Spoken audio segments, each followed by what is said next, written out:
Niall, a county champion. How does that sound? Incredible. You dream of it, Sean, when you're a wee boy. Obviously, Madden would have been recognised as through my time as an intermediate team. We would have been up and down the divisions, Division 2, Division 3, my uncles and stuff. When they got the senior final in '98, I think they were Division 3. Be a senior champion, quite strange here. No, very, very, very special. And hasn't even sank in yet. And a big family event, Ryan. Obviously, we're I just can't believe it. Sean, there's going to be 2 cups in our house this week. Orma Senior Championship and its own Senior Championship. I don't know, it's strange. Something up above, I think, is happening, and it's just strange. It's amazing. My brother Ryan probably played for Madden for 18, 19 years to try and win an Orma Senior Championship, and he's just won his own Senior Championship. I think he came on his last few minutes there, so I'm delighted for him. And when we meet up, it'll be a special hug. We'll enjoy tonight. He'll enjoy tonight with his team, and sure, maybe on Tuesday, the Tuesday Club, we'll go see them. Now, tell us from the start of the year, obviously winning the All-Ireland with Armagh last year, but coming in, Madden, the semi-final was the hurdle for you as you get over it this year, but it didn't seem to impact you in terms of, you weren't too emotional today. It didn't seem to get to you. He's come here with a job to do and your game plan worked. Yeah, look, at the start I think we were a wee bit giddy. We were a bit of rain and a bit of wind and stuff, and then we clipped a couple of scores, and then we went ahead, and then obviously Cully Hanna have that renowned comeback within them. We know they're never beaten till they're beaten. Obviously they've came from behind every championship game this year to win, so we sort of had to deal with that. We talked about the whole thing during the week. People were obviously saying this, it's written in the stars, Madden have to win. What has happened to the Madden community? That's really got nothing to do with it. It's about executing a game plan and playing your best. So no, we settled into the game. Against Clonard in the semi-final, I think we 13 wides and we dropped the ball short 6 times. So we had a huge focus on a simple score, and the ball must go dead. And obviously, when the ball goes dead, you can press kick out, and you have an opportunity to win it again. That was our big focus. And looking back now, if we had a beat Clonard about 14 or 15 points, it would have been a disaster because you wouldn't have had a focus. So that was a big focus for this past 2 weeks. And in fairness to the lads, the 37 lads, management team, put the shoulder to the wheel. We said we didn't want to party after beating Clonard because we hadn't won anything, and we said, let's get going, let's get training. We trained hard, gym, recovery. We obviously a special bond. There's 8 or 9 of us cousins on the team, a few of the starters, there's sets of brothers and all, so we have that friendship and that connection, and we can also challenge each other, where it's like, if such and such isn't pulling the weight, it's like, come on, let's get going here. But no, we come down the home straight there. Obviously with Joe Sheridan, unbelievable. Shea Volley at the back there doing a brilliant job. Tony O'Hagan won a sliding ball in the corner. Wee moments like that. It's just just being alive to anything. Obviously I've said it in previous interviews there. Darren McMullen, man's incredible. He's an amazing lad, and he deserves everything he gets because he's so humble, he's so mature. I think he got man of the match there today. Look, we're obviously we're a bit speechless here, to be honest. People just run about just crying and stuff. People don't know where to look because it's all new to us. But the likes of Mark Hart and Adrian O'Donnell, them boys are winners. They've been there and done it. So when they're giving you advice and telling you what it looks like, or what this next 2 weeks looks like, or this last 2 weeks look like, you listen, you're all ears because they've been there and done it.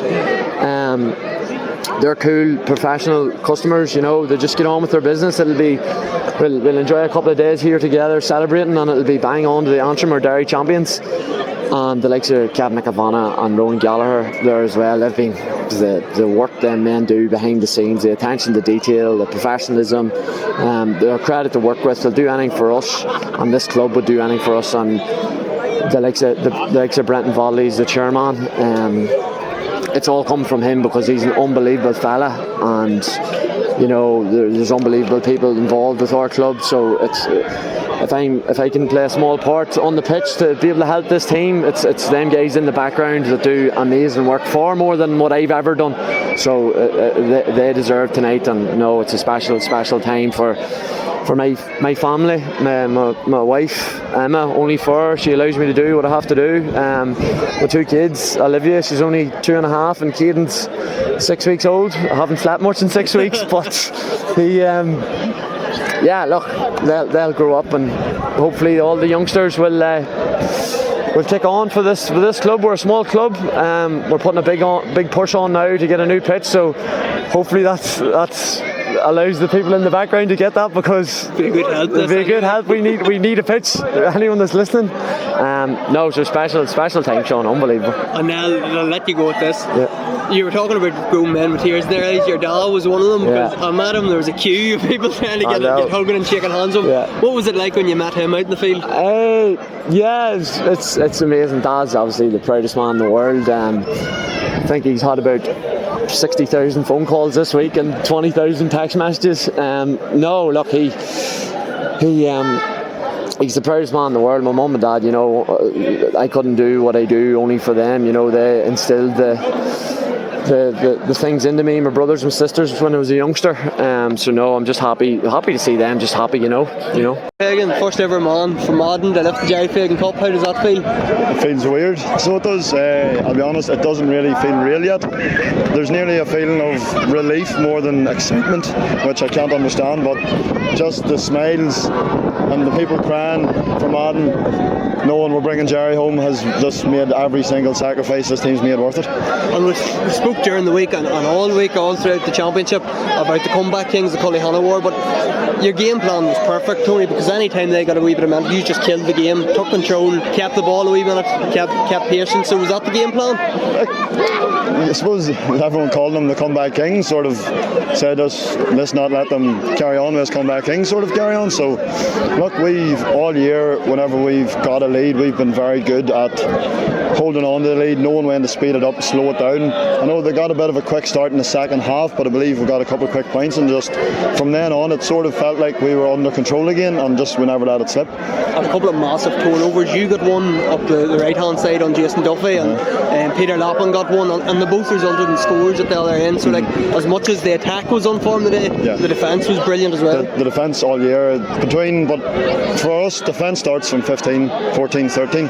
Our press has been exceptional, except definitely the last 2 days. And then, so I think, what did we concede tonight? 9? Like we averaged 12 conceding, so we went one in better even. So from a defensive point of view, it's just unbelievable, so it is. And Tony, what's tonight and the next few days going to be like? It's going to be, I don't even know where to start. It's going to be unbelievable. It's going to be messy. It's going to be very little sleep, I'd imagine, but knowing Mark and Adrian, they'll have us right back to base, and Tuesday night I'd probably imagine, and we'll be going again. Conor, tell us how it felt standing over that last ball, knowing that it was a point to put you 11 up, and it was the insurance score really. The game was over after that.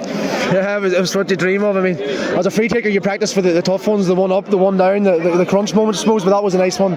You were standing over it, knowing that it didn't really matter. Adrian just said, "Put it dead," and lucky enough, you can give it a good strike, and went over the bar. So it looked a bit better. But the job was done before that, and it was just an unbelievable performance. The back 9 points again. That attack, like Nugent and some quality players there. So hats off to the boys at the back. Obviously up front, we've done alright. Probably stopping the ball getting in, but no, the work was done at that stage. Thankfully. I spoke to a couple of the boys, Conor, just about that defensive display, because there was 2 big turnovers. Peter Lappin got one and Tony O'Hagan got one, and I come down the other end, you got scores from it. So they were massive. The defence was just crucial. Yeah, of course. I mean, we always work on if turnovers. If you get the ball, you're gone. Just run to the opposite crossbar, get the ball. Arnold fisted a lovely one over the bar at a good time. Joey scored a lovely point from play at one stage, and I remember Dylan Crilly getting the ball. He was overturned, I think, but it was an unbelievable intercept. Could have been a goal chance. So everyone at the back was unbelievable. So simply, all the individual stuff, yes, but as a unit, it was unbelievable to watch, even from obviously being one of the 3 up at the opposite end of the pitch. So it was brilliant. And what was that final whistle like? because you were 11 up, you knew you were going to win it, but what was it like when it actually went? It's funny, I mean, you don't celebrate until it goes 64, 65 minutes until the whistle goes, but yeah, you knew it was over, but you have to just keep the game going and try to finish it out as best you can. But no, it's nice to know you have it done, and it takes a bit of pressure off. Cullyhanna were sort of driving balls in. They probably knew themselves it was over too, and we came away with a bit of hunger at the end. So yeah, it was nice. The job was done probably in the first 45, 50 minutes, and I think with maybe a 6 or 7 point lead, and just kicked on at the end, thankfully. So unbelievable. And I suppose Cullyhanna, we've been hailing them all throughout the championship, the comeback kings tag, but you seemed to, any time there was maybe a bit of momentum for Cullyhanna, you just killed the ball, killed the game, took the sting out of it, and maybe got a score yourself. Yeah. So was that the game plan? Yeah, in fairness, at half time we did mention comeback kings, and we're trying to block that out, because you can't let it sleep into our minds either. But they did get 3 of the first scores at the second half, I think, and they were rallying at that stage. I think someone got a turnover, and I think Kieran scored an unbelievable point to put 4 in it, and 4 is a nice lead, especially in that breeze. And maybe Nugent maybe didn't have his most accurate game, but with a player like that, you can't switch off. He can get 2 pointers in a blink of an eye. So we knew we had to just stay stable at the back. Kieran got an unbelievable score, so that does settle. It's nice to get your first score of a half in any half, first or second. So it's nice to go 4, 5, 6 ahead and just keep them at arm's length. And thankfully we stopped the goals. There was one big one that went in, and Jamie dealt with it well. So no, we done well in fairness. Conor, this means so much to you, obviously, but there's such a family feel to the team. Like your brothers, cousins, there's that many brothers and cousins on the team. Like, does that make it more special? Maybe like you're sharing it with a brother, with your cousins, with the Grimleys. Like, yeah, of course. Yeah, I know there's 8 first cousins on the team, but there's probably another maybe 20 first cousins that are cheering us on. They're probably part of the team. But I feel D-Mac's my brother, Paddy Carr's my brother. It's probably cliche, but we are a team of brothers. We train 3-4 nights a week. You're in the gym. You're creating great bonds. Mark and Adrian are, I can't speak highly enough of what they have done to this team, and we run a great journey for 5 or 6 years before them, and they've just kicked us on that extra 10-15%. It's hard to put into words. Of course, yes, we're all brothers. I mean, Basil, I can see him behind you. What a teammate, the best teammate you'll ever have. Maybe doesn't get many minutes, but my God, he's there an hour and 15 before trainings. He's texting into the group chat. He's unbelievable. So we are a team of brothers. Maybe it's cliche, but that's what we are in fairness. So. First ever championship title for Madden. Describe the feeling. Honestly, it's unbelievable. Like you dream of days, I guess. Like, and I just you wonder if it's ever going to come. Honestly, you do, and I'm just so glad we turned up and performed. Not overly brilliantly, but we did. We sort of had a game plan, we stuck to it, and we just performed. But it's unbelievable, just the scenes, like, and it just, I think honestly, not the semi-final was a massive hurdle for us. You know yourself, 3 years in a row there. So whenever we get over that, we honestly thought there was no stopping us today, and that's fact. We were fully confident coming into the day, and as I'm saying, just happy we turned up. And what was the build-up like, Aaron? Because I know the fans and everybody can enjoy it on Facebook posts and whatever else is going on, but for you, how was the last 2 weeks trying to keep the emotions in check? Yeah, doing something in fairness. The whole place is Ibrahim, like, it's mental. There's signs everywhere, there's flags everywhere. The place was mad, but we trained on the Sunday morning, and we done sort of like a bit of a morning with the kids that day, and then after that was after the Clonard game, and then we just knocked it down. We sort of closed ourselves off a bit and went to work and trained, and you see the colour, you see the flags, you see the signs, whatever else, but we knew we had a job to do, like, and just wanted to try to execute it there today. Like. And what was the nerves like, Aaron? You probably got settled quick enough. You kicked an early score. I got an early score. I was thankful of it, but honestly, it wasn't too bad. I know some boys do be very nervous. I wasn't too bad. I know there's more people maybe not playing. It feels easier when you're playing because you can control it. But I know fans and other people and your boys, not subs and stuff, they were nearly more nervous. But I think the 15 boys started all. It just felt calm. The change rooms felt calm. We were prepared, and as I say, when you're prepared, nerves they're there, but they're a good thing too. But I think we were ready for it. I think it was our time and we were ready to go. Like, and that's just the way it panned out. Like. And what's the next couple of days going to be like? It could be hectic enough now, but knowing these boys, I don't know. I'd say it could be maybe. We normally train on Tuesday there, so it could be maybe Wednesday, maybe. But yeah, we'll enjoy enjoy tomorrow. Don't know Tuesday. We'll see on Tuesday, and then we'll see after that. So, but yeah, I know it'll be. It's for everybody in the club. Like, the club's had a tough few years there, so it's time for people to start enjoying themselves rather than the opposite way, So.